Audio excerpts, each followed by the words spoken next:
Welcome to the 2-Minute SQL Tips. Want to get results faster when working with large datasets? Let's learn how limit or top can help speed up your SQL queries. And yes, we'll keep it short and simple. When dealing with large tables, you often want to understand what data is in the table, and you can usually do so by focusing on a subset of data.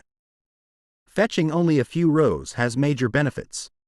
First, it saves time.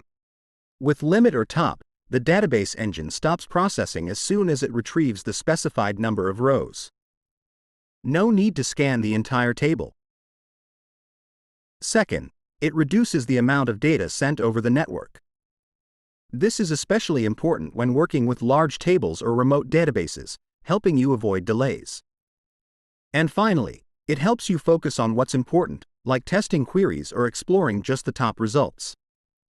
In most major databases such as MySQL, PostgreSQL, BigQuery, Snowflake, Databricks, and SQLite, you use limit to specify the number of rows you want.